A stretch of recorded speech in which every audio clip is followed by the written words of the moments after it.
saya sepakat tadi dengan Bang Helmi, emang harus dipikirkan gimana caranya biar yang tidak tertampung di sekolah zonasi itu tetap mereka bisa sekolah, entah ke swasta tapi mereka mungkin disubsidi kali ya.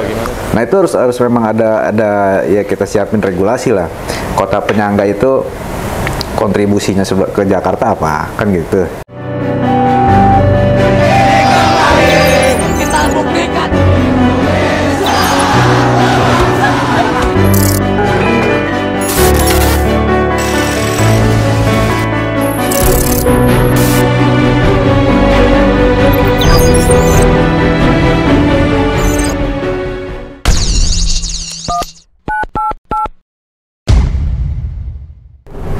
Halo Sobat Bangsa, kembali lagi dalam program Fostrap, Forum Strategi Arah Bangsa, dan dengan pembahasan kita yang luar biasa, yaitu pembahasan tentang isu-isu kebangsaan. Nah, Sobat Bangsa, malam hari ini kita telah dihadiri oleh dua narasumber yang masih cukup mudah dan masih fit ya.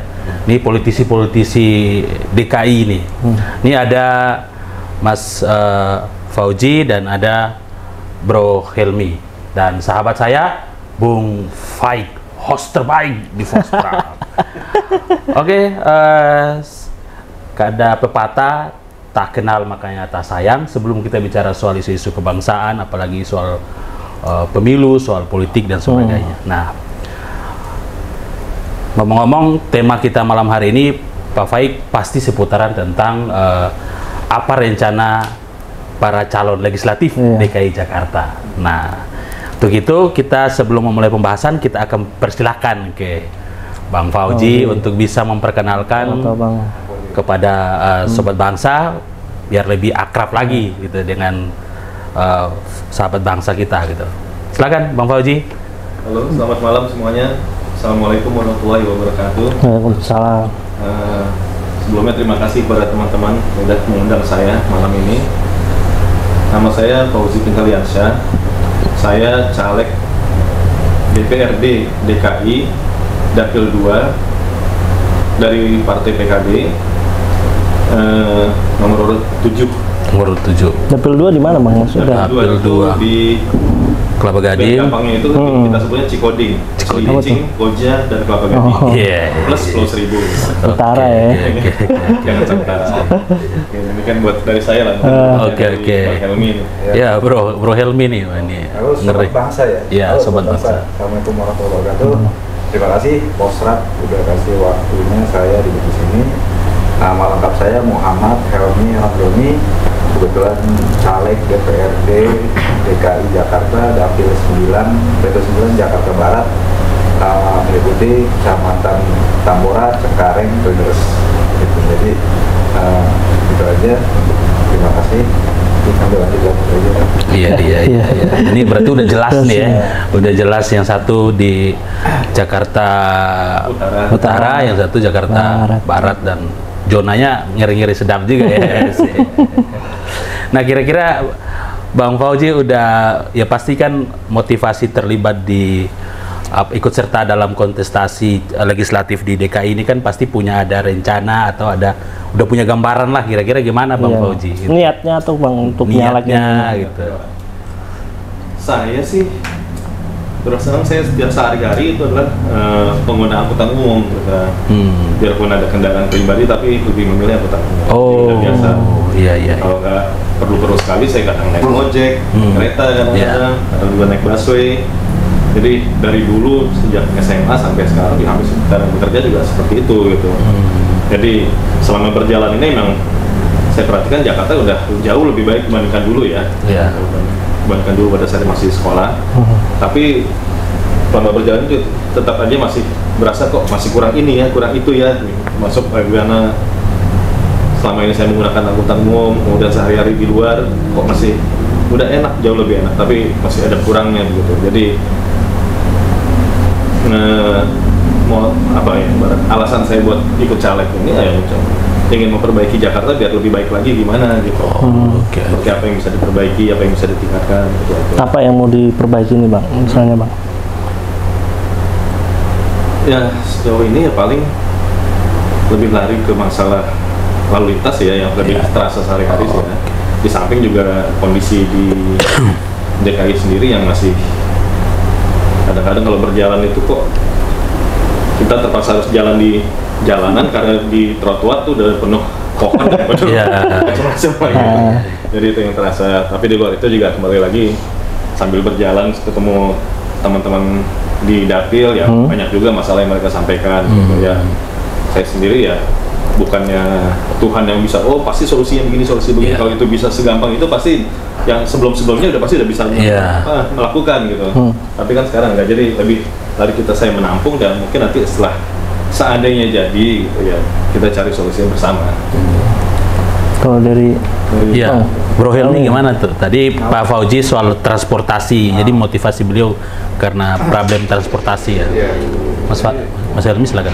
Nyalek itu sebenarnya bilang apa ya? Kebetulan juga nggak ini ya. Maksudnya buat niatan caleg ada gitu kan. Jadi kebetulan kan saya masuk di Partai Persatuan Pembangunan P3. Kemarin tuh waktu perekrutan bacalek ditawarin sama P3. Untuk caleg kan gitu ya. Pikir ikut juga boleh lah ya, harusnya banyak lah. Malah gue masalahnya banyak kan gitu, masalahnya banyak. Terus bulat P3 boleh lah P3, artinya partai yang berlambang Ka'bah, tapi kita harus punya fundamentalnya ya selaras dengan Ka'bah, tapi juga punya pemikirannya juga jangan konvensional kan gitu. Ini nyalek ini sebelum berarti awal karena Mas Andi masuk P3 atau gimana? Enggak, gue jadi nyalek ini. Nyalek ditawarin soalnya kan gitu. Jadi ikut nyalek pas baru juga jadi anggota P3 meskipun kakek gue orang P3 gitu kan, tapi gue punya kartu anggota P3 ini baru jadi caleg nih kemarin gitu kan. Gitu kan. Ya tapi bismillah aja kan, sebenarnya niat jadi caleg ya awalnya niat baik kan gitu kan, terus satu lagi niat ibadah gitu kan, jadi nggak berpikiran harus menang nggak juga, tapi ya coba aja ibadah kan gitu.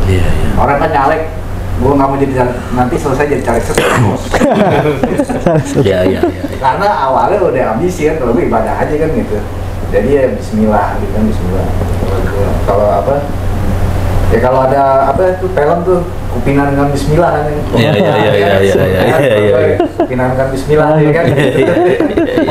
Jadi awalnya niatnya sebenarnya ibadah gitu, pengennya sih ibadah aja.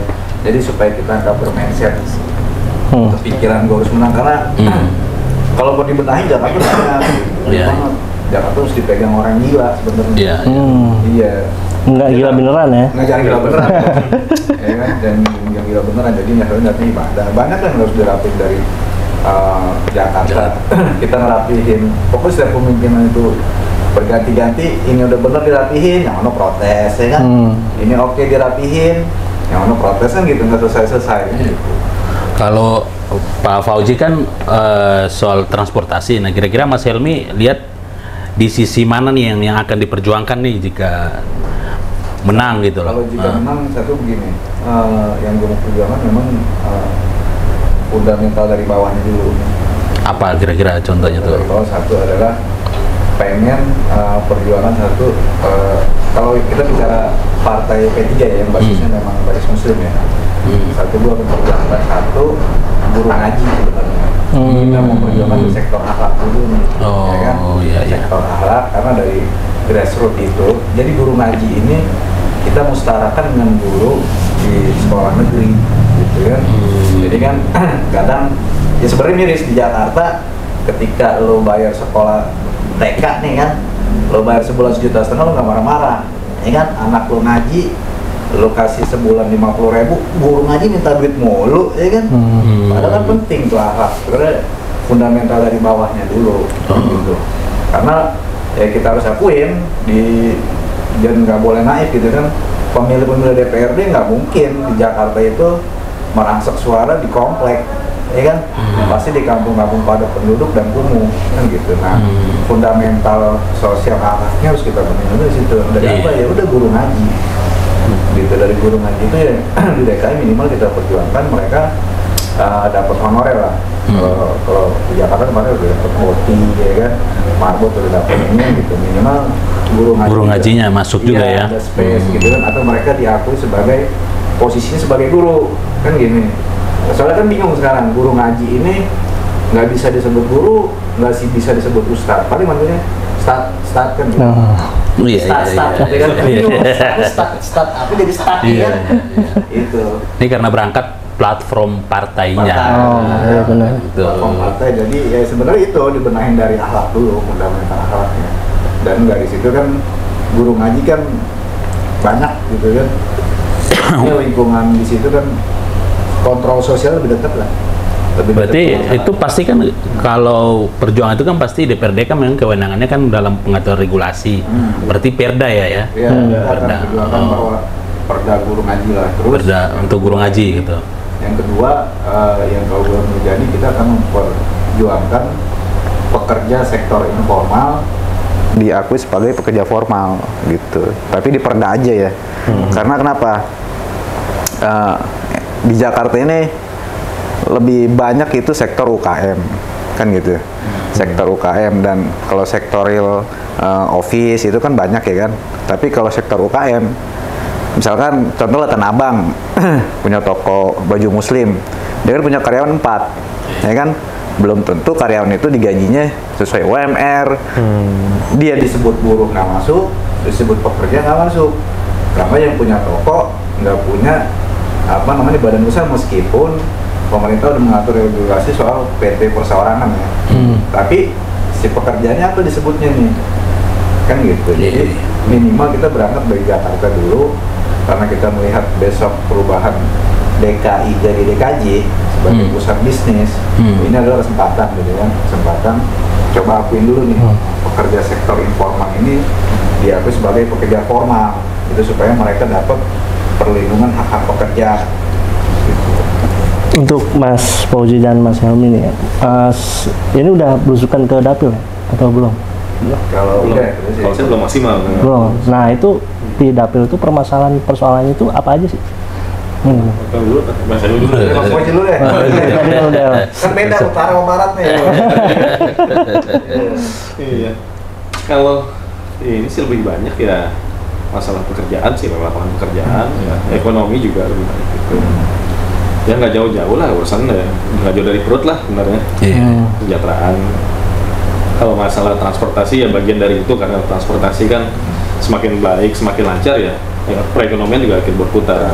Ini pekerjaannya itu maksudnya dia nggak bisa masuk kerja atau karena pendidikannya jadi misalnya persyaratan itu kurang memenuhi atau gimana? Kalau saya perhatikan ya lapangan pekerjaannya tidak sebanyak yang dulu ya, malah sekarang banyak sekali berita PHK malah pengurangan pegawai, jadi tambah banyak lagi gitu. Kemarin juga ada beberapa masukan dari teman-teman, kita beginikan saja ya, dan nanti kita coba implementasi pelan-pelan gitu. Tapi yang jelas emang dari yang sejauh ini berjalan ya lebih lagi ke ekonomi, karena rata-rata teman-teman pada bang nanti kalau jadi nanti nitip anak ini ya, nitip ini. Nggak ada nepotisme. Berarti ini jobnya ganda nih bang. Selain ngurus regulasi, ditawarkan juga untuk program outsourcing juga nih. Tapi kan itu karena kita nggak mungkin kita langsung kasih pekerjaan kan, nggak kita memang bukalah kesempatan biar orang-orang setelah kita duduk di situ, kita buka lapangan kesempatan orang buat membuka usaha, buat bekerja gitu, biar mereka tidak melulu harus tergantung harus ngelamar kerja di sini, mungkin mereka bisa usaha sendiri. Betul, karena pandangan masyarakat kan menganggap bahwa legislatif itu dia menjadi dewa untuk bisa menyelesaikan semua persoalan, sehingga urusan kerja anaknya belum dapat juga pasti nitip ke para caleg-caleg ini juga gitu. Perwakilan rakyat ya kan? Iya, perwakilan rakyat kan gitu. Ya paling kan itu yang menggambarkan bahwa sekarang kondisinya lagi tidak baik lah. Jadi emang harus. Kalau di Mas Helmi sendiri gimana? Ya satu betul sama pekerjaan ya, pekerjaan karena mungkin karena ada padatnya penduduk, peluang kerjanya juga karena kan ada, meskipun banyak platform ya yang udah menawarkan pekerjaan kan, cuman balik lagi ke individu. Tapi kalau kita lihat di lingkungan padat penduduk itu motivasi mereka untuk nyari kerja atau apa itu kan balik lagi ke diri sendiri ya sebenarnya. Dan itu sebenarnya tugas kita juga sih kalau jadi lapangan pekerjaan. Jadi itu satu, kita harus perjuangkan juga kira-kira mereka akan ditempatkan di mana gitu ya. Gitu ya.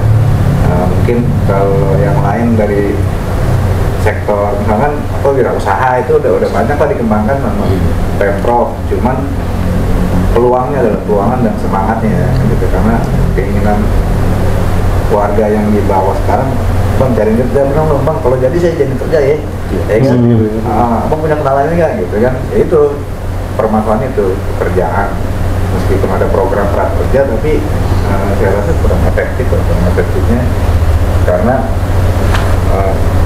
memberikan ini udah ikut prakerja, ini mereka kemana nih kan gitu, udah ikut pelatihan prakerja udah apa ya kan, mereka dapat uang pelatihan tapi penyalurannya kemana kan gitu, nganggur lagi kan gitu, kita jadi pengangguran lain gitu, jadi pengacara, pengangguran banyak acara.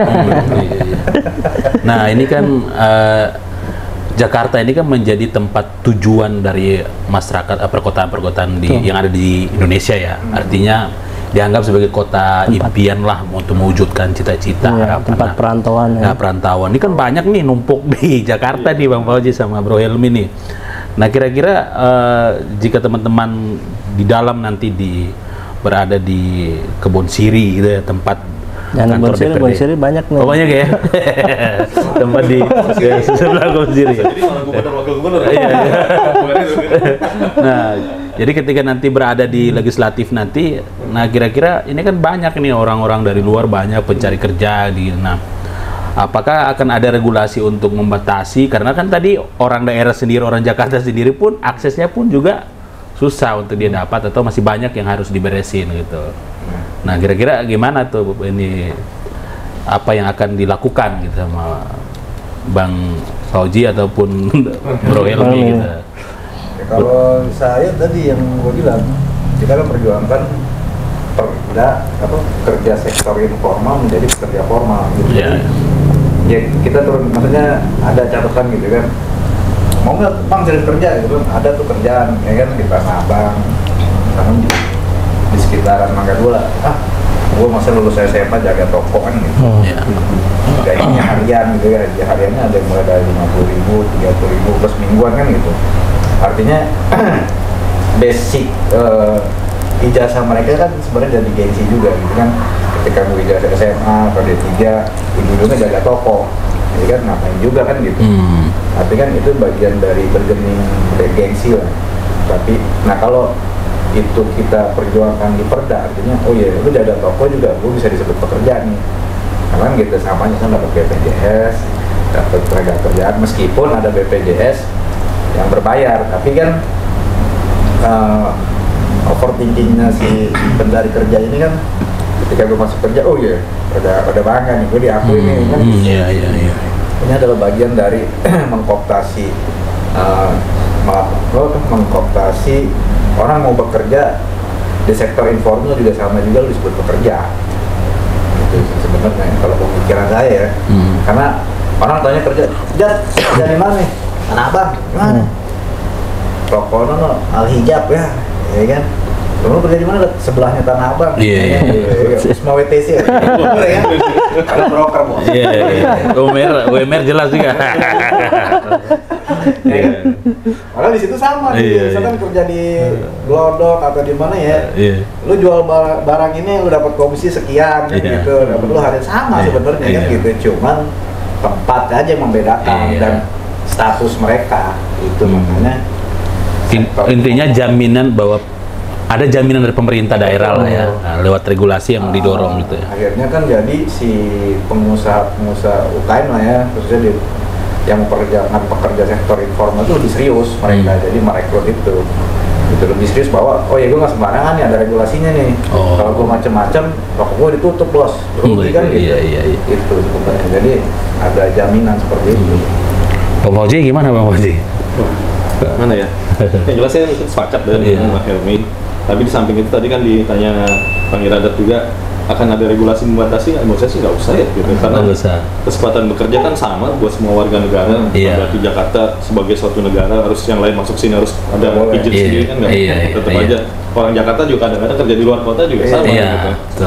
Jadi menurut saya kesempatan kerja tetap dibuka aja seperti biasa, sama-sama mereka bersaing, cuma kita coba kasih insentif atau kasih apa agar mereka tidak mengandalkan mencari kerja melamar kerja sama orang, tapi lebih coba kita usaha ini sendiri, sendiri gitu. Samping itu juga kan dengan kondisi begitu kan menunjukkan bahwa kita juga harus bisa memancing daerah seputar Jakarta, harus membuka lapangan kerja baru. Jadi orang-orang tidak lari ke Jakarta itu untuk bekerja gitu. Bahwa daerah sini, daerah Bekasi juga banyak lapangan kerja kok, atau daerah Bogor kesempatan bekerja juga banyak, lebih luas gitu. Jadi tidak melulu harus Jakarta aja yang ini, kita ya mungkin lebih lari koordinasi atau kerjasama dengan lingkungan daerah seputaran ya, sehingga tidak melulu harus ke Jakarta buat cari kerja gitu. Daerah lain juga bisa. Ya kota-kota penyangga lah ya. Nah, ya nyambung soal itu Bang. Nanti kan juga akan ada dewan regional tuh kan. Jabodetabek sama termasuk Cianjur nih. Nah, ini kemungkinan juga abang-abang ini kalau yang terpilih nih pasti akan mengatur regulasi itu. Betul. Saya malu baru tahu itu. Ya, ini Bang. Iya, dewan regional. Nah, itu kalau memang ada bayangan misalnya Bang untuk jadi itu poinnya itu salah satu poin besarnya adalah Jakarta itu jadi pusat ekonomi.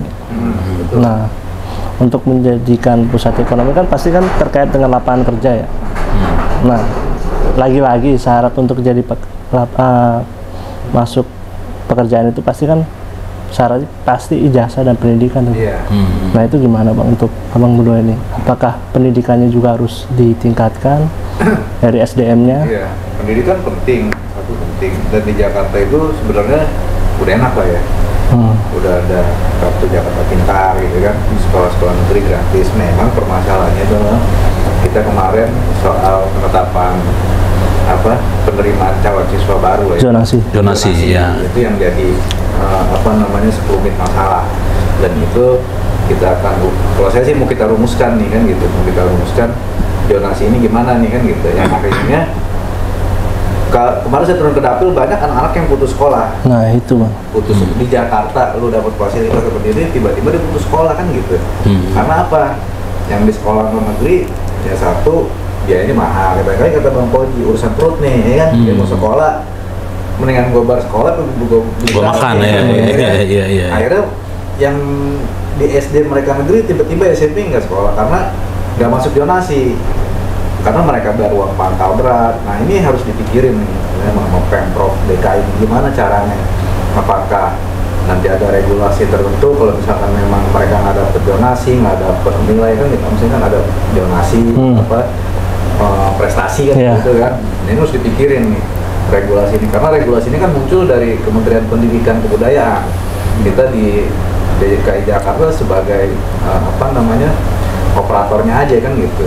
Cuman kita juga perjuangkan harus punya peraturan daerah yang memang bisa mengakomodir supaya anak-anak gak putus sekolah.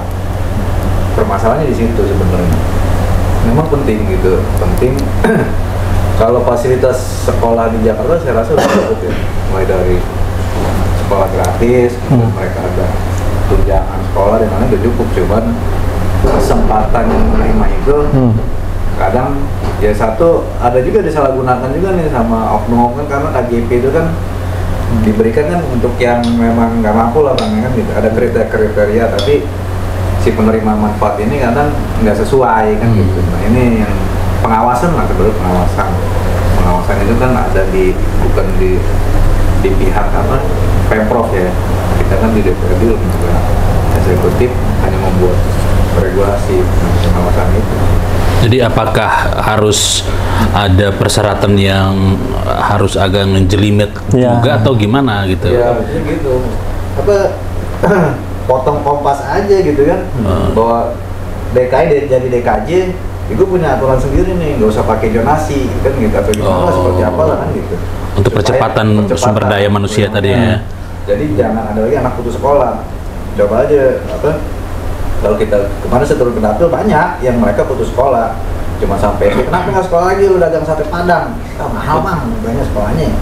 yang buat modal dagang satu gitu kan. Kalau swasta itu sebulan mereka bisa ada 300.000, 500.000 kan berat.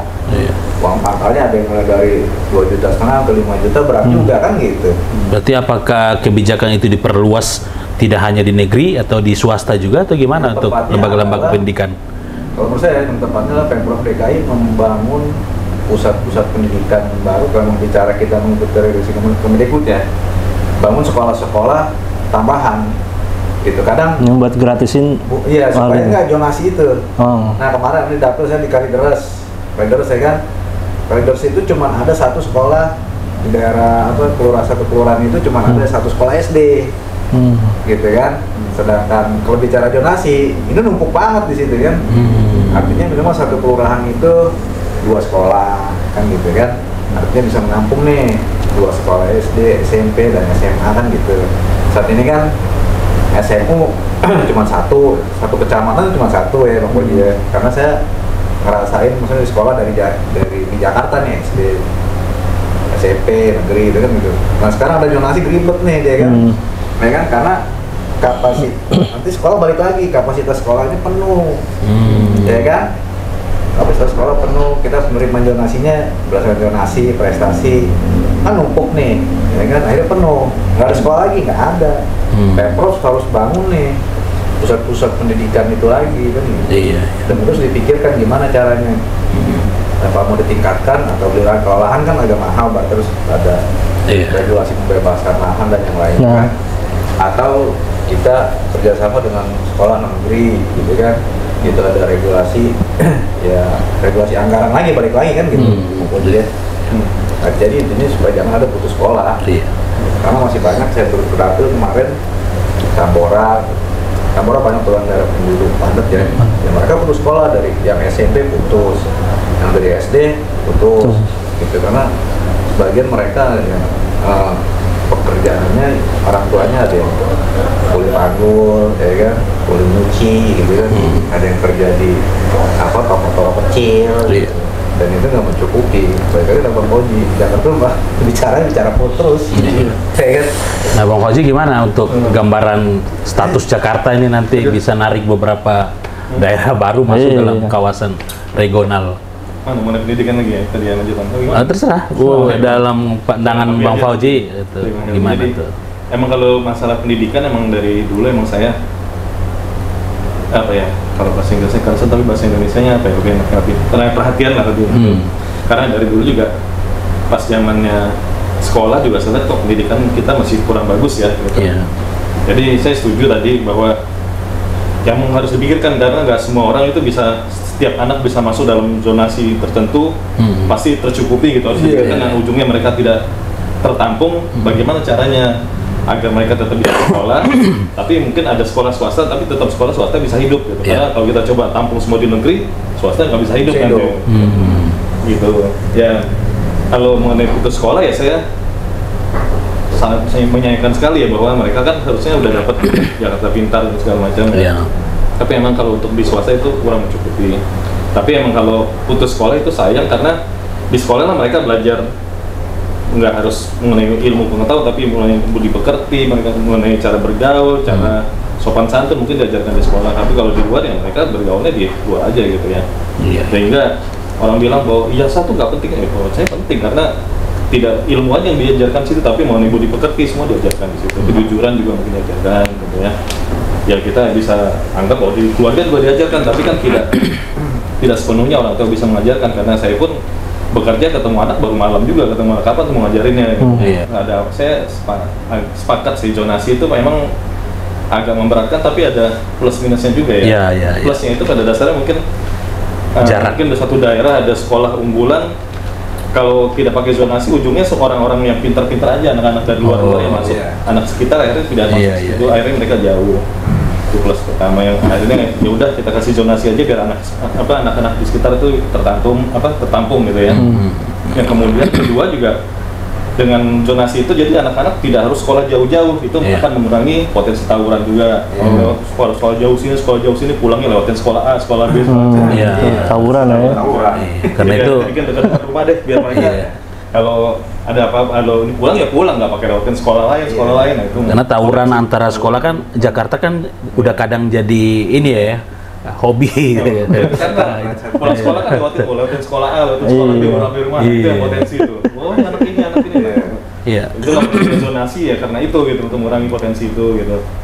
Tapi ya, saya sepakat tadi dengan Bang Helmi, emang harus dipikirkan gimana caranya biar yang tidak tertampung di sekolah zonasi itu tetap mereka bisa sekolah, entah ke swasta tapi mereka mungkin disubsidi kali ya, atau bagaimana caranya. Ya kita perjuangkan regulasi anggaran kan, balik lagi kan, karena pakai anggaran lagi kan, subsidi. Tapi ini kan kalaupun digabungin di beberapa zonasi yang daerah ya baru yang termasuk ya Bekasi dan sebagainya itu, otomatis kan ada tantangan-tantangan tersendiri gitu, terutama di teman-teman di DPRD nanti gitu.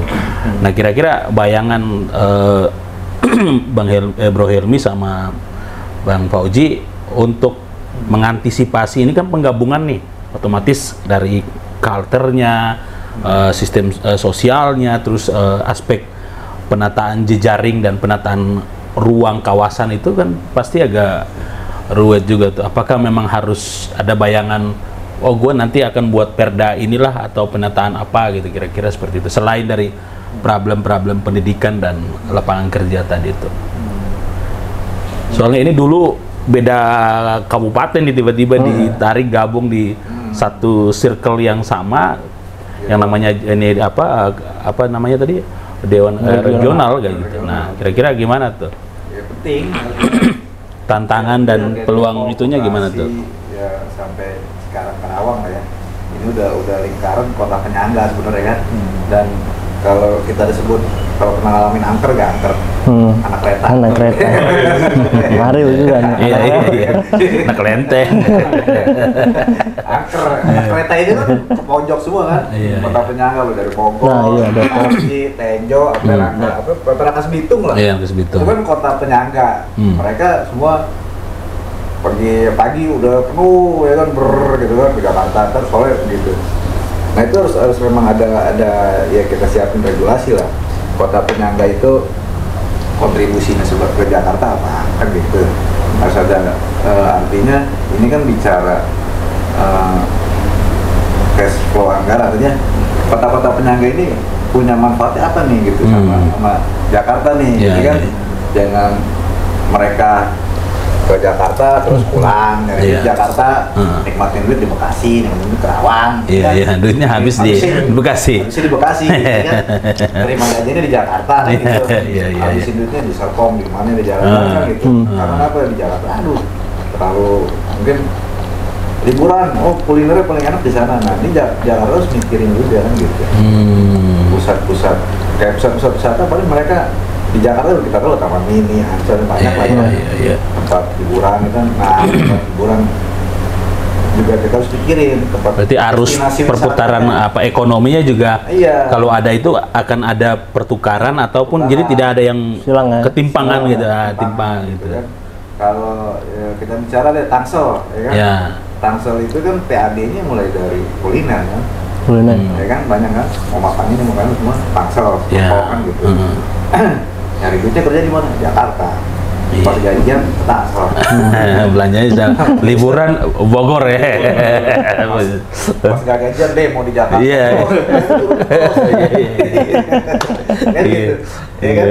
Gitu. Jadi semuanya kalau kita Dewan Regional ya kita duduk sama-sama, kota penyangga hidup, kota sebagai penghasil apa, Jakarta kan pusat sentral ya, sentral liquid anggarannya, hidup nih kan gitu.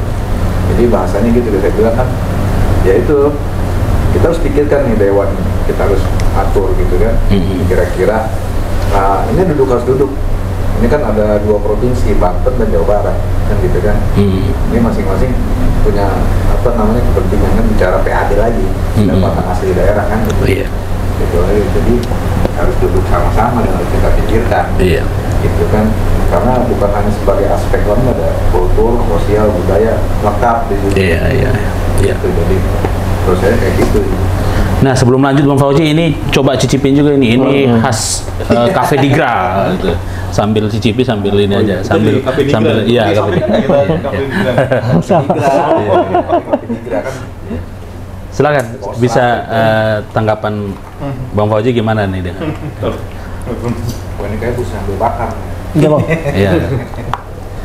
Ya kalau mengenai Dewan Regional ya, terus terang saya juga baru dengar itu ya, terus terang karena ya saya sehari-hari Ini karena perpindahan ibu kota ke jadi sehari-hari negeri seberang kan nggak ini. sempat mengikuti Iya. berita itu gitu, tapi saya sepakat juga lah dengan Bang Helmi bahwa emang kita harus atur bahwa kita duduk bersama bahwa mungkin Jakarta sebagai pusat perekonomian, kota A sebagai pusat pemukiman, atau kota C berikutnya sebagai kota Iya. pusat apalah mungkin rekreasi atau pusat apa Tata ruangnya ya. Tata ruang Ya, gitu. ya. Mungkin bisa diatur seperti itu. Saya belum terus terang belum mendalami sekali gitu. Tapi kembali lagi kalau kita mau buat seperti itu ya kembali lagi tadi awal pembukaan saya bahwa kita ya mesti pikirkan transportasi yang bagus Iya. gitu. Kalau enggak kan dari setiap pagi penuh mobil ke Jakarta, setiap Iya. malam keluar semua. Saya juga pengalaman dulu saya pernah tinggal di Cibubur, itu aja Cibubur itu udah minta ampun. Habis sholat subuh udah harus berangkat gitu. Pulangnya habis bisa. Itu, untung nggak habis sisa, kadang-kadang jam 9 malam baru sampai rumah. Itu capeknya minta ampun. Iya. Itu makanya kalau memang seperti itu akan dikonsepkan ya kita harus kembali lagi mesti siapkan transportasi yang baik. Oh, Karena dimanapun nggak mungkin semua pada naik mobil, semua pada pulang naik mobil. Iya. Mesti pikirin. Apalagi kan Jakarta mau dijadikan sebagai kota bisnis kan, Bisnis, pusat perekonomian untuk jadi pokoknya untuk bicara bisnis Indonesia ya orang pasti akan ke Jakarta misalnya kan gitu, jadi sentralnya situ. Otomatis transportasinya harus ditata dan ini kan sistem sosialnya juga berarti harus dijaga juga ya kan gitu. Karena udah banyak pasti akan terjadi kompetisi yang begitu kuat juga kan antara aspek ekonominya. Berarti orang butuh juga keamanan, sistem sosialnya juga penting untuk di itu. Nah kira-kira selain itu apalagi nih Bang Helmi yang dieksplor untuk bayangan-bayangan ini pasti terjadi nih, soalnya kan ibu kota udah pasti pindah ke sana kan gitu. Tantangan bagi teman-teman caleg-caleg baru berarti. Transportasi benar kata Bang Bodi. Kita harus pikirin juga transportasi integrasi, transportasi apa namanya kita sebutnya transit lah ya, transit itu harus dipikirin gitu kan. Saat ini kan ada kereta, ada busway kan gitu, Ada MRT. tapi kan ya artinya ada transportasi online ada juga kan gitu. Jadi ya banyak juga sebenarnya yang harus kita pikirkan supaya ya kota-kota penyangga ini memang hidup gitu. Jadi ya nggak hanya satu one base transportasi, jadi kereta, akses ini cuma kereta, gitu kan, yang cepat ya kan. Nah kita harus pikirin gimana nih caranya, misalkan busway lah, ada feeder lagi gitu kan. Dan itu kan harus butuh kerjasama kan gitu. Jadi intinya adalah transportasinya harus integrasi dan murah, gitu ya, itu murah dan murah, supaya orang mau naik transportasi selain murah, nyaman dan mereka ya itu, karena kan semua bicara kerja kan mereka harus ngejar waktu ya. Makanya mereka kenapa harus pakai transportasi online gitu untuk kerja waktu kan gitu. Yang harus dipikirkan adalah integrasi dan murah gitu. Konsep-konsep smart transportasi lah disebutnya. Nah kan tadi kita ngobrol soal perekonomian, tenaga kerja dan sebagainya. Tapi kan rata-rata yang paling penting di dalam sebuah birokrasi itu pasti soal urusan pelayanan publik. Nah, kira-kira dengan adanya nanti Dewan Regional ini, konsep pelayanan publik ataupun bagaimana penentasan aspek administrasi dan birokrasinya itu, apakah masih memakai pola lama, ataukah memang akan ada terobosan-terobosan baru gitu? Kira-kira bayangan teman-teman gimana nanti? Karena ini kan tadi Mas Helmi bilang ada 2 provinsi kan yang mengkrit masuk dalam zonasi di Jakarta gitu. Otomatis orang butuh, ini bingung kan, gue mau daftar ini gimana, status gue gimana kan gitu. Pasti lagi-lagi karena aspek administrasi kan, aspek legal formalnya itu Bang Fauzi. Gue nggak dapat kerja nih, lu KTP lu di mana, data gimana? Pasti hal-hal yang bersifat yang kecil itu pun pasti akan ikut serta dalam terjadi perubahan secara total gitu lah. Kira-kira gimana tuh? Bang Fauzi atau Bang Helmi duluan, silakan aja gitu. Itu pelayanan publik penting lah ya. Penting. kalau dari sistem Jakarta udah menetapkan apa namanya PTSP ya, terpadu satu pintu, cuman kelemahannya adalah sekarang itu pengawasan gitu.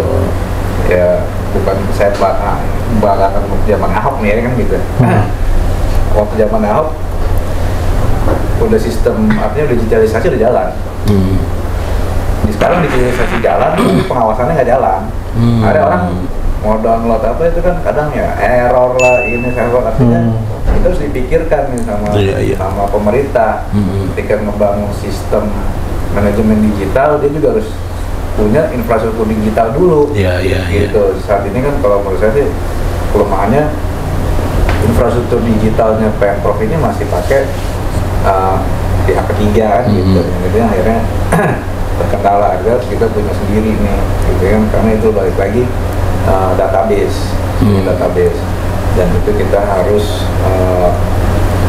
punya apa namanya kedaulatan data Indonesia. Ya kan, kalau kita dulu kedaulatan energi, energi dan pangan, kita harus punya kedaulatan data.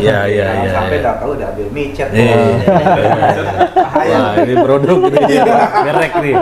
Nah ini menarik nih Bro Vi, karena Bang Fauji ini kan juga yang saya sempat ngulik-ngulik, beliau background juga sebagai seorang akademisi juga dan bergerak di bidang IT. Nah, ini kan artinya ini menjadi Jakarta menjadi kota ikon kota bisnis, otomatis dia menjadi dia menjadi teknologi, aspek itu teknologi juga tuh. Nah kira-kira Bang Fauji gimana nih untuk soroti ini kan sesuai dengan basic Bang Fauji ini? Ya, kalau masalah IT itu basic dari dulu ya, emang dulu sekolah di IT, sempat ngajar juga jadi dosen juga di salah satu universitas swasta gitu di bidang IT juga, tapi kerjanya malah gitu duluan, malah bukan IT, malah bidang pertambangan. Ya tapi emang iya kalau untuk seperti Dewan untuk regional gitu, emang kita harus bangun ya manajemen data yang benar, manajemen IT yang benar, jangan sampai jangan sampai bocor pertama, yang kedua jangan sampai rusak down gitu, data hilang ya, emang nggak harus sama. Catatannya gimana untuk DKI saat ini belum menuju ke Dewan Regional ya, aspek soal security datanya untuk ini menurut Bang Fauji gimana gambarnya? Kalau saya nggak bisa komentar itu terus karena saya nggak pernah bersentuhan nama itu ya selama ini ya. Takutnya saya komentar salah, saya nggak boleh lah kan. Tapi yang jelas saya belum pernah bersentuhan, jadi saya nggak bisa komentar apa-apa. Tapi kalau untuk pelayanan publik emang iya agak harus ditingkatkan, karena berapa kali saya pengen ngurus berkas ya mesti kesini Pak, atau Bapak mesti datang lebih pagi dan segala macam gitu kan. Nggak semua orang bisa melakukan itu gitu. Tapi ya untuk mengenai datanya bagaimana saya nggak bisa komentar karena saya nggak bersentuhan nama itu. Idealnya nggak, misalkan kemudian ini Dewan Regional terjadi, otomatis regulasi yang akan menjaga sekuritas data kita itu juga penting nggak menurut Bang Fauji? Penting ya. Oke. Bang, untuk ini lain lah dari soal ini. Kan ini juga banyak perbincangan di bawah juga sama di luaran sana lah. Untuk menjadi caleg itu ongkosnya mahal gitu. Nah ini gimana untuk Bang Fauji? Karena untuk menjadi karena untuk menjadi caleg pun terkadang nih ada orang lah habis 25M gitu. Gimana Bang untuk? Bang Fauji dulu. Waduh, masih ada. Ya dikit-dikit aja Bang. Iya, kalau itu mungkin benar ya, tapi yang jelas saya berusaha supaya jangan sampai terlalu besar biayanya gitu, dan sejauh ini ya belum keluar biaya besar sampai sekarang masih, karena saya juga belum maksimal, dan saya lihat juga teman-teman juga lebih larinya ya, karena saya banyak teman juga, alhamdulillah banyak teman baik lah gitu, jadi nggak ada Bang bisa saya bantu apa gitu.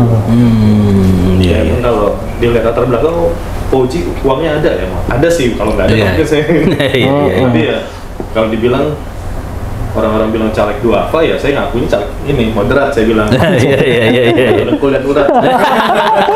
Iya. Moderat ya. Karena persepsi orang kan kalau biaya mahal, jadi balik modalnya gimana nih ya? Gitu. BP-nya itu. Jadi persepsi orang. Ya, saya sebenarnya lebih terukur sih ya. Saya pikir biaya. Saya juga ada sepakat sama keluarga, biaya kita batasi segini aja gitu, sama teman-teman kita bayar segini, jangan sampai ujung-ujungnya kalau nggak jadi kita jadi stres mungkin tapi kalau jadi kita jadi mikir gimana caranya biar balik modal gitu. Jadi kita batasin gitu. Ya batasin suatu angka lah, suatu ini nggak kita butuhin angka ya, tapi batasin segini aja nih, sampai sejauh ini deh kita. Rapnya itu udah dihitung gitu ya. Iya. Luar biasa ya. Ya kalau teman-teman kemudian ada yang bantu A, bantu C ya, bantu A, B, C gitu ya, alhamdulillah gitu. Iya. Iya, kalau setuju juga memang pasti kita jadi caleg udah angkanya berapa nih kan gitu. Iya, persepsi orang kan masih. Persepsinya. Jadi turun ke dapil juga sama. Udah pasti bicara caleg gitu kan gitu. Iya. Kalau saya politik itu kan seni berkompromi dan komunikasi ya. Iya. Kita turun ke politik itu. Jadi kita harus punya seni itu. Gimana caranya kita nggak keluar pos banyak, tapi bisa menang gitu. Iya. Tapi kan gitu, benar. Kita bukan apa moderat ya. Jadi yang udah gua ke bawah itu jadi gini, gua konsepnya kalian mau COD apa pre-order? Iya. Apa tuh? Wah, keren ya. COD pre-order apa tuh? Nah, kalau COD gimana tuh? COD ya nggak apa-apa, gua kasih 100-150 ribu kan gitu. Tapi itu kan biasa nih caleg kan ada serangan pajar lah, serangan senja, gua ngerti lah kan gitu kan. Karena baru kali ini jadi caleg. Tapi ke bawah itu saya mau coba merubah stigma gitu, merubah stigma bahwa ya itu politik adalah seni berkompromi, seni berkomunikasi kan gitu. Jadi kalau COD ya udah kasih 100 ribu, besok pun nemuin caleg susah bener kan gitu. Kalau udah jadi kan gitu. Artinya mereka udah gua kasih duit, ya kan, lu udah beli suara gua kan gitu.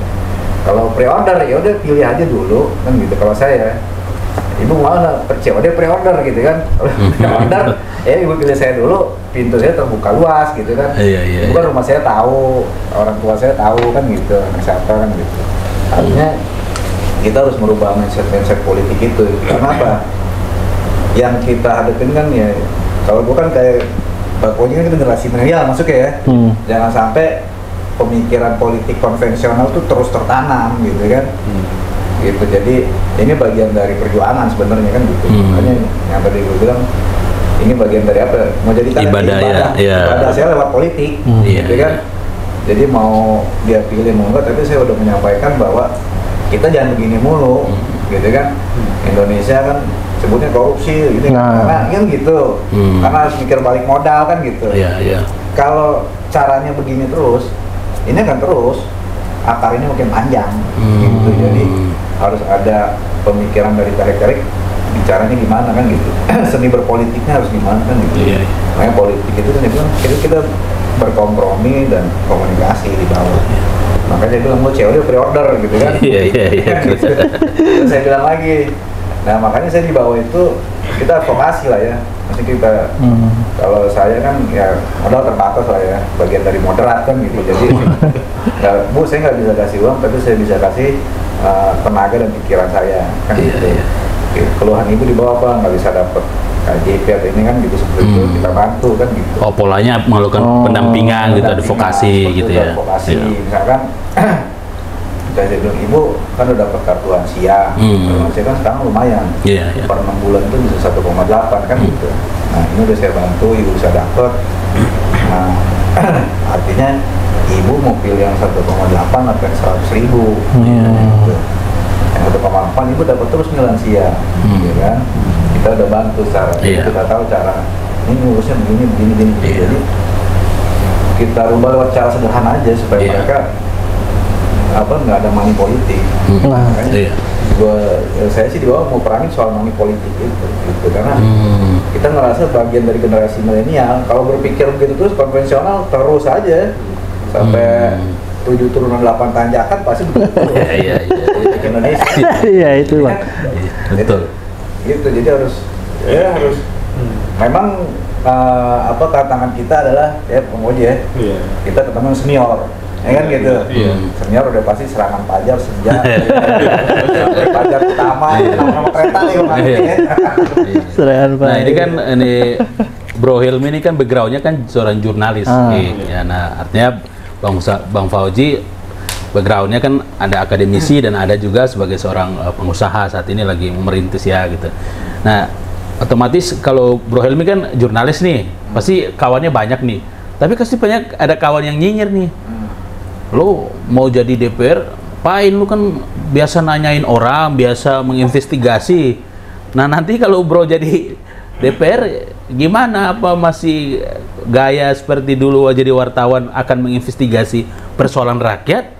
Ataukah bro diem aja gitu? Nah, gimana tuh? Ini kan beban moral juga nih kayak gitu kira. Sebenarnya nggak jadi beban moral. Iya. Itu bagian dari fashion bener. Oh. Fashion ya. Iya. Kan? Karena banyak lah yang dari jurnalis ya kayak ketua MPR ya, Bang Mansur jadi wartawan kan gitu. Oh iya. Artinya bekal dari kita pengetahuan di bawah kita bisa aplikasikan di regulasi gitu. Oh iya. Jadi kita tahu permasalahan di bawah kan gitu. Ada jurnalis yang artinya nggak apa-apa kita ditanya nggak apa-apa. Itu kan bagian dari masukan kan. Iya. Kita jangan mengurung diri. Iya. Itu sebenarnya kan. Artinya kalau kita nggak menguasai ilmu kita tanya, oh saya nggak tahu, kita nggak tahu nih gitu. Ya pura, emang kita nggak tahu. Apa pura-pura nggak tahu nih? Warga. Iya. Gitu. Nanti kita ini kan gitu. Bang Uji gimana Bang Uji? Ini kan pasti ada mahasiswanya, pasti ada yang lihat nih. Wah, dosen gue nyalek nih. Lama mahasiswa saya mungkin udah pada bapak-bapak semua. Iya. Ngajar terakhir itu tahun 2006 apa 2007 ya, jadi dosen negara. Tapi ya balik lagi lah, mungkin kalau masalah setelah jadi dewan segala macam ya semakin vokal, semakin kritis emang udah harus begitu. Iya. Bukan berarti pada saat di luar kita kritis tak vokal tapi di dalam malah nggak kedengeran ya. Tapi mungkin suaranya beda nadanya. Nadanya. Kalau di luar kan, kalau kita di luar rumah kita harus teriak. Sekarang dalam rumah kita udah ngomong agak lembut ya. Iya. Gitu aja. Tapi intinya tetap sama gitu. Tetap harus fokus. Iya. Tetap harus vokal, tetap harus kritis. Tapi polanya udah agak beda gitu ya. Suaranya aja beda. Iya, nadanya. Kalau di luar kita teriak, dalam kita ngomong biasa. Iya. Kira-kira gambaran kan kewenangan legislatif kan ya cuma beberapa item aja kan ya, salah satu soal tentang budgeting, terus soal pengawasan gitu. Nah, kira-kira Bang Fauzi gambarannya nanti kalau ditempatkan penugasannya di mana nih, komisi mana nih bayangannya gitu, selain diarahkan sama partai misalnya gitu. Iya. Apa terserah partai? Atau terserah, atau ikuti apa mau partai aja Pak Fauzi di sini. Belum pernah berpikir sampai sejauh itu ya, tapi menurut saya apa yang saya bisa perbaiki saya perbaiki gitu aja. Yang penting dilantik dulu ya. Yang penting usaha dulu. Usaha dulu. Kita belum apa-apa udah mikir nanti saya mau jadi ini jadi ini. Saya usaha dulu. Nanti setelah jadi mungkin sampai partai mengarahkan ke sana sini ya udah saya ikut aja karena gimana pun kan Jakarta zaman saat tidak hanya satu bidang aja harus ditingkatkan, nggak semuanya harus bisa ditingkatkan, bisa diperbaiki lah. Bro Helmi kira-kira udah ada bayangan dipasang di mana nih kayak gitu ditunjuk? Itu sih sebenarnya satu berkhidmat sama partai. Iya. Berkhidmat sama partai, ya kita bukan berarti berhamba dengan partai. Iya. Keren ini udah bahasa berkhidmat nih. Ya. Bukan karena mengutip petugas partai. Iya. Partai juga kan gitu. Kader partai. Kader partai kalau kita mewakili masyarakat. Iya. Kita mewakili masyarakat karena kita ya Bang Fauzi bilang caleg moderat, jadi kita harus mewakili masyarakat meskipun itu ya penugasan partai di sana ya kita ikut gitu kan. Ya ini benar jadi dulu kita harus menguasai semua bidang dan komisi di lingkungan DPRD itu sendiri. Jadi kita jangan hanya berfokus satu. Permasalahan kan banyak kan gitu. Ini kalau berdua jadinya kan enak nih. Dua-dua kan ada di sana kan. Ada Bang Fauzi di PKB, ada Bro Helmi di P3 kan berarti yang tadi seni kompromi dan komunikasinya bisa sinergi gitu. Kan aja lagu itu. Iya. Gitu. Bang, terakhir nih Bang untuk ini kan juga pemilu ini pasti akan keras nih Bang. Karena kan serentak nih ya, Pileg sama Pilpres nih. Nah, ini juga agar tidak terjadi seperti pemilu-pemilu sebelumnya nih. Nah, ini untuk apalagi dua ini kan dari partai Islam ya kan. Iya, nah, gimana bersama ya. Soal politik identitas ini Bang, di Jakarta ini kan dulu kan pernah keras banget tuh soal itu kan. Ini namanya untuk politik identitas ini. Apa pesan-pesan moralnya untuk ini gimana gitu? Siapkan itu tapi sih apa ya? Ini kan cukup memecah belah anak bangsa juga ya. Iya. Ya, harapannya gimana saya harapannya itu? Sama teman-teman berusaha menghindari itu lah. Ya semua ya saya nggak tahu mesti apa pesan moral yang saya sampaikan, saya nggak mempersiapkan, tapi yang jelas ya semua pada dasarnya saudara, teman, nggak ada masalah. Kayak siapapun yang nanti menang, siapapun yang nanti kalah, mungkin semua kembali lagi kita tetap aja sebagai keluarga satu bangsa satu negara. Nggak ada masalah. Yang jelas sih kemarin emang saya sempat kecewa masalah pada saat Pilpres kemarin itu ada apa ya dulu istilahnya kadrun, kampret, cebong ya. Itu ya terus terang saya agak kecewa juga untuk pemimpin-pemimpin yang kemarin ini, yang sekarang lah berarti ya Mas. Begitu udah sampai bertahun-tahun berjalan sampai sekarang udah mau ketemu pemilu lagi masih juga dipakai bahasa itu gitu. Saya harusnya nggak usah juga pakai lagi gitu. Malah pernah saya diajak gabung sama salah satu grup capres tuh, ya baru-baru ini lah. Bang, masuk ini bang, ada si capresnya ada di situ gitu. Begitu saya masuk, katanya tahu orang Aceh seperti apa gitu. Ternyata di situ ada ngomong masalah kadrun segala kampret segala macam itu lah bahasa itu. Tapi kok dia nggak menengahi, saya bilang ini capresnya nggak bener nih. Saya keluar, saya nggak usah sebutin namanya. Tapi kok dia nggak menengahi, harusnya kan kalau sebagai apalagi dia calon pemimpin bangsa, mungkin dia jadi presiden nanti ke depannya, harusnya pada saat ada yang ngomong kita harusnya jangan, kita udah nggak usah bahas itu lagi, kita udah cukup. Close lah ya. Close. Tapi ternyata saya lihat kok capresnya nggak menengahi nih. Udahlah, saya berarti capresnya saya nggak suka sama ini. Gitu. Tapi kalau untuk apa pesan moral ya, udah nggak usah mikirin terlalu panjang lah, maksudnya pilihan setiap orang beda, tapi kan tetap aja kita punya udah saudara keluarga gitu. Mungkin Bang Helmi yang bisa karena Bang Helmi kan latar belakang wartawan. Ya benar, kita belajar dari pengalaman pemilu tahun kemarin kan. Kemarin politik identitas itu memang yang dijadikan dari apa namanya produk knowledge ya, knowledge politik gitu. Jangan dijadikan itu suka, karena kan kita meng-grab suatu suara, kita bawa politik identitas. Sebenarnya saya nggak setuju juga kan gitu. Makanya kemarin ya ada mahasiswa, kebetulan tim mahasiswa dari satu universitas swasta konsultasi ke kita, Mas Helmi bantuin aku dong, ngapain, kita mau bikin gini-gini. Nah ya alhamdulillah yang mahasiswa milenial ini kita bikin namanya konsep saring sharing gitu kan, jadi saring dulu sebelum sharing gitu kan. Alhamdulillah video campaign mereka dipakai nih sama USA kan gitu, artinya Indonesia udah cukup lah politik identitas, orang sama-sama kok, ya kan, sama-sama kayak saya Bang Koji sama-sama basicnya partai Islam kan gitu, cuman masalah siapa capresnya kan beda kan gitu kan, capresnya kan beda, tapi sama-sama juga kan gitu, artinya kita jangan terkooptasi politik identitas. Memang ngelebur bahasa cebong, kampret susah banget karena masih itu saya bilang kita apa namanya, saya bilang keturun ke bawah itu harus merubah mindset. Kita generasi milenialnya harus berjuang merubah kooptasi dan stigma masyarakat soal politik. Untuk bilang ada serangan fajar, serangan senja itu, makanya kerja keras tuh ke bawah tuh gitu kan, merubah kooptasi itu, gitu kan, merubah kooptasi karena pemilih milenialnya kan apatis nih, kan apatis, apa sih politik gue nggak mau lah, akhirnya kan golput. Nah iya itu dampaknya Bang. Dampaknya golput itu akhirnya dimanfaatin sama kelompok-kelompok tertentu ya, oknum gitu. Oknum atau mafia kan main itu kan di situ, bergerak gitu. Nah, makanya kita mengajak milenial jangan apatis melek politik. Kita melek politik gitu, karena kalau saya doang yang bergerak sendiri yang nggak didukung yang lain percuma kan gitu. Makanya saya harus sampaikan ke bawah, kita harus melek politik nih yang milenial. Awal-awal kalian 2000 saya tanya dari partai apa Bang? Gak ada yang tahu gitu kan, nomornya gak ada yang tahu. Gak ada yang tahu, kalau kita tanya gitu ya, kelahiran tahun 2005 lah, ya kan? Gitu kan? Gen Z ya? Gen Z ya kan? Partai apa ya? Nomornya berapa ya? Aduh, nggak tahu apaan sih partai, nah itu. Nah itu Bang, tugas abang-abang ini kan. Makanya harus melek politik. Kan melek politik, artinya saya coba out of the box lah, maksudnya saya kampanye itu out of the box. Jadi out of the box supaya nge-grab milenialnya melek politik gitu. Karena kalau mereka nggak peduli besok terus menerus pola politik itu udah seperti itu. Korupsi, nepotisme udah seperti terus. Dan nggak selesai-selesai. Jadi gimana caranya mau berkuasa kan gitu kan.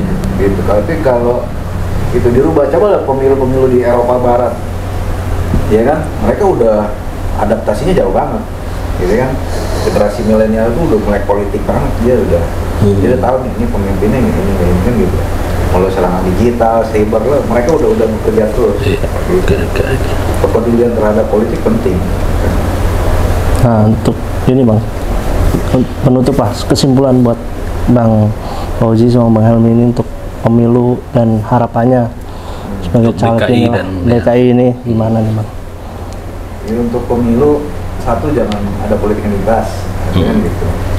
Nah, DKI, yang saya bilang tadi kan DKI mau jadi DKJ, udah jadi pusat bisnis, artinya kita harus persiapkan DKI ini sebagai benar-benar pusat perekonomian, kan gitu, perekonomian udah siap dari regulasi, infrastruktur yang lain-lain gitu. Terus warganya juga jangan terjebak di politik yang dari serangan-serangan cyber, hoax gitu. Oke. Dan harapan saya Udah mulai tuh Bang, karena udah mendekati pemilu tuh biasanya banyak tuh. bukan hanya serangan, Bukan hoax sih, tapi lebih prank lah. prank. Ya, disebutin nggak hoax. Malah sekarang bukan hoax loh. Ya kan udah disebut semua. Oh, jadi. Semua ya. Apa tuh? Artinya semua nih pemain-pemain digital, kalau lihat nih platform digital, mereka udah bukan hoax, ya kan nampilin screenshot media, tapi mereka giring nih supaya keseret ini nggak benar, tapi mereka nampilin, gitu kan, nampilin fakta-fakta itu kan gitu. Ya, Potongan-potongan berita itu aja dia. potongan berita, gitu kan. Jadi kan mereka udah mulai nih. Kalau dulu kan hoax, ternyata nggak ada kan gitu. Tapi mereka sekarang nih semu. Kalau saya bilang ya, saya perhatiin saya di jurnalis, kita lihat, oh mereka udah menggiring semua gitu kan. Berarti targetnya arahnya ke sana gitu kan. Gitu kita harus itu udah sharing dan itu pentingnya teman-teman generasi muda. Ada verifikasinya ya. Iya, nggak melek politik lagi, analisa lagi gitu. Kalau kita lihat di TikTok mereka giring tuh, ada potongan ini begini. Potongannya potongan media, pemberitaan media.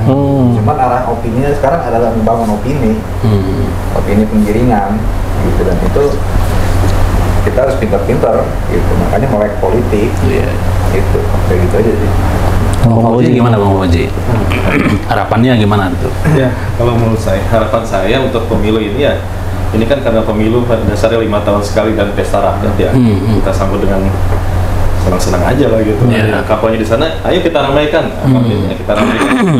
Yang jelas jangan sampai ada perpecahan, jangan ada sampai ada seperti ini sampaikan, jangan ada sampai hoax juga, jangan kita ikutin. Kalau ada berita apa-apa kita klarifikasi lagi. Kemudian juga apa ya kita jaga persatuan lah gitu. Kalau mengenai politik uang ya terima aja, saya juga kalau ada yang ngirimin pasti saya terima, nggak pasti saya tolak gitu kan. Tapi tetap aja pemilih sesuai dengan pilihan kita, tetap sesuai aturan gitu aja. Oke, luar biasa. Ingin sekali sebenarnya kita bahas banyak ya soal DKI, soal para caleg-caleg pendatang baru ya. Baik, Sobat Bangsa, luar biasa. Malam hari ini kita sudah membahas banyak hal tentang isu-isu kebangsaan. Semoga Sobat Bangsa tetap setia bersama Fostrap, dan kita akan mengundang narasumber-narasumber terbaik untuk terus memberikan edukasi tentang kebangsaan. Cuma satu yang kita harus jaga adalah NKRI harus tetap kita jaga dan kita cintai. Sampai jumpa, sekian dari saya Iran Ismail bersama Bro Fight. Sampai jumpa di acara selanjutnya. Terima kasih. Assalamualaikum warahmatullahi wabarakatuh. Selamat malam.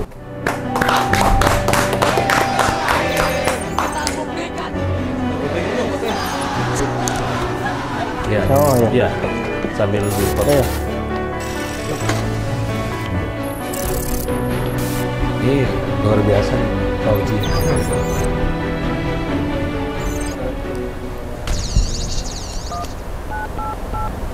Oke.